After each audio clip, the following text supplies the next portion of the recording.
Assalamualaikum warahmatullahi wabarakatuh.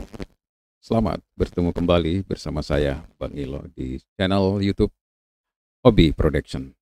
Apa kabar semua teman-teman? Mudah-mudahan hari ini, hari Jumat ya, tanggal 9 Agustus, kita semua tetap dalam kondisi yang sehat dan segala aktivitas kita bisa kita jalankan sesuai dengan planning kita, teman-teman sekalian.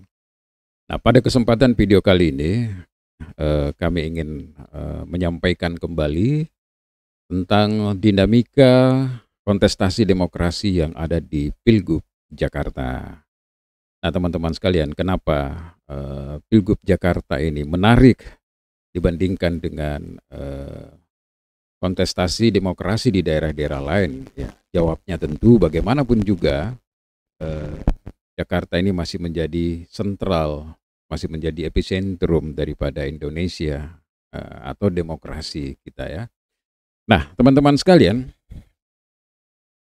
ada berita yang sangat menarik hari ini, yang tentu berita ini mungkin kurang srek, kurang enak mungkin di telinga daripada para pendukung Anies Rashid Baswedan, terutama di daerah Jakarta, di mana PKS tentunya adalah salah satu partai yang diandalkan oleh Anies Baswedan, dan memang kalau kita lihat ikatan emosional antara PKS dan Nasdem ini sangat kelihatan dan kental sekali, bukan hanya pada proses Pilpres kemarin teman-teman sekalian, dan tetapi dengan dinamika yang begitu cepat terjadi perubahan-perubahan, dan bisa saja atas apa yang dilakukan oleh PKS ke depan bisa menjadi awal gagalnya Anies Rashid Baswedan untuk maju atau melaju di dalam kontestasi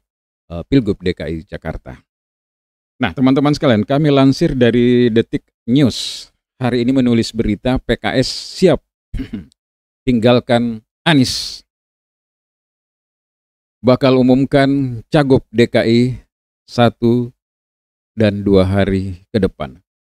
Nah, teman-teman sekalian, Wasekjen DPP PKS Zainuddin Paru mengatakan calon gubernur partainya akan diumumkan sehari 2 hari ke depan.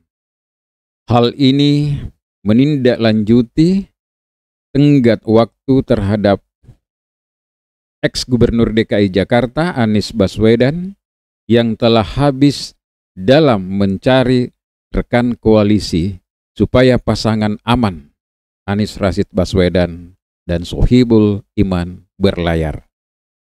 Nah, teman-teman sekalian, kita lanjut.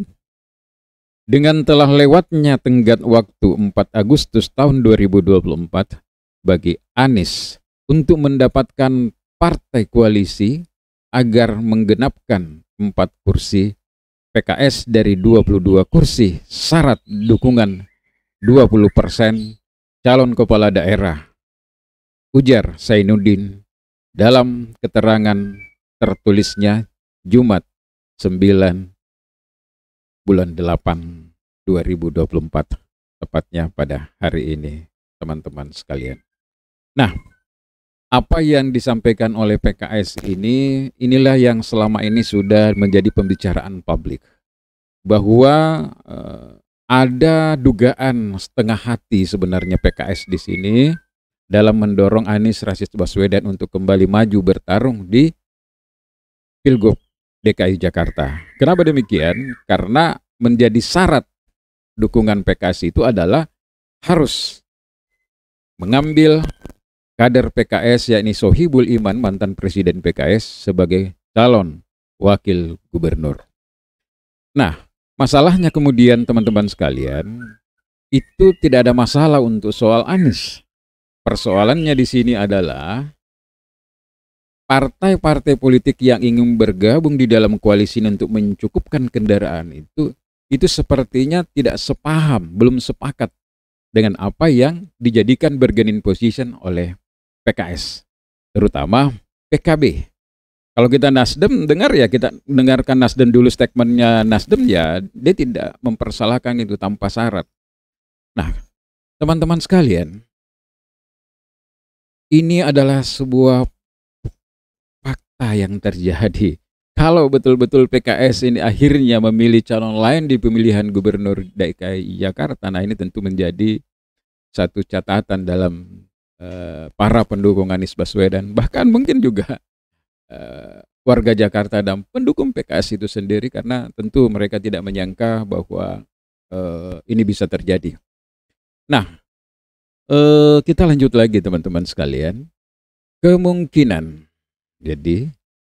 Kemungkinan dalam waktu 1-2 hari ke depan sudah ada kepastian calon gubernur DKJ yang akan diusung oleh PKS tambahnya ya.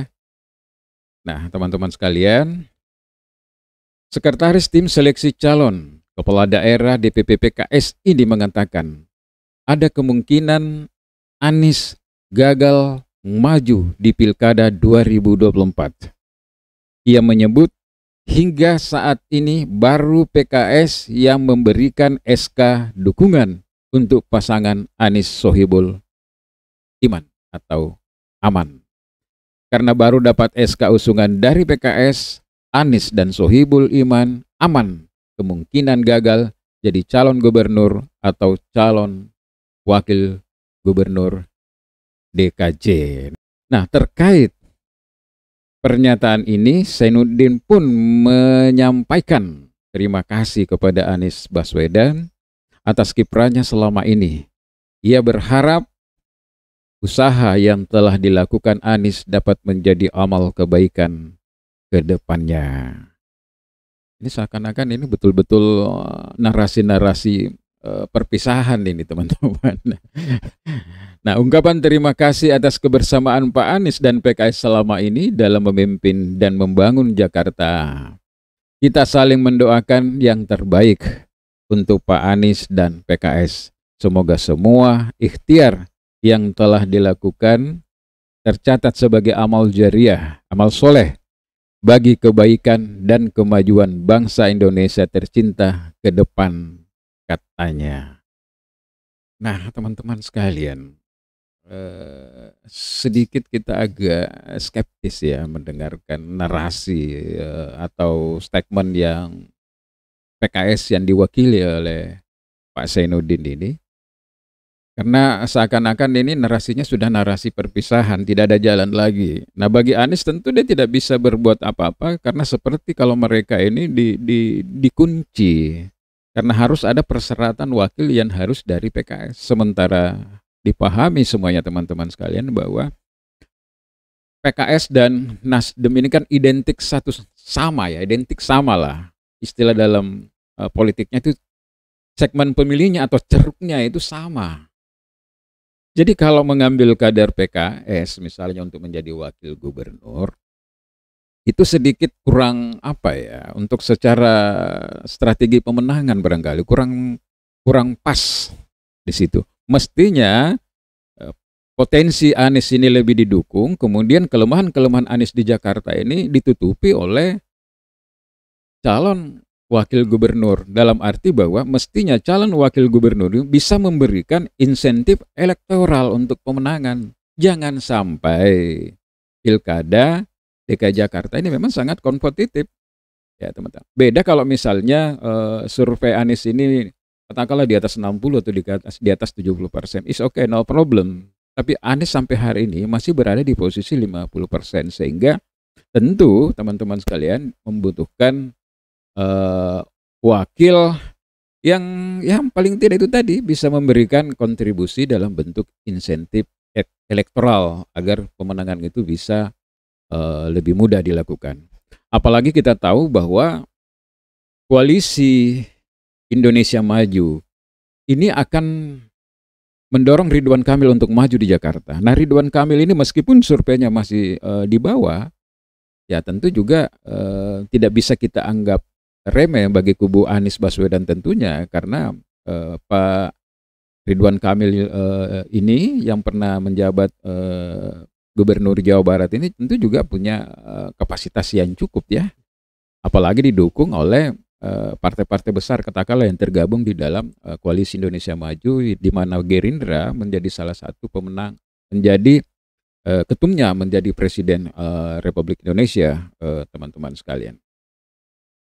Nah, dalam konteks ini, teman-teman sekalian, memang kalau kita lihat perkembangan, orang mengatakan bahwa ini ujiannya, imannya PKS kali ini diuji lagi kembali nih. Apakah tetap bertahan sebagai partai yang selama ini menjaga marwah demokrasi, memberikan keseimbangan demokrasi, ataukah memang PKS sudah lain?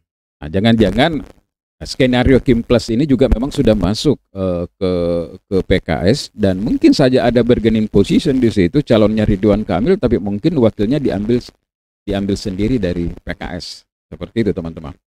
Nah, kesimpulannya kalau PKS bergabung, Nasdem bergabung, kemudian PKB bergabung, maka secara otomatis Anies sudah tidak akan mungkin lagi untuk melaju di kontestasi pemilihan gubernur DKJ.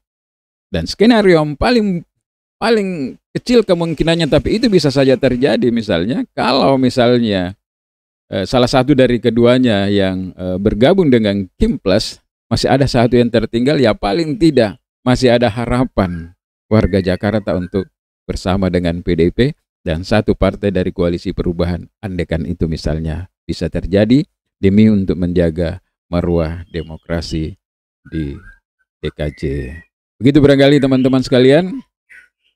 Mudah-mudahan ini ada manfaatnya informasi ini kepada kita.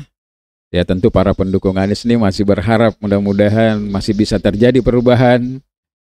Anies tetap melaju bersama dengan partai-partai yang selama ini sudah menjadi sehati, yang identik dengan partai yang pro terhadap perubahan. Karena menurut saya, sayang juga ada pesta demokrasi di Jakarta tanpa Anies Rashid Baswedan. Demikian barangkali. Saya Bang Ilo, terima kasih. Salam sehat, salam demokrasi. Assalamualaikum warahmatullahi wabarakatuh.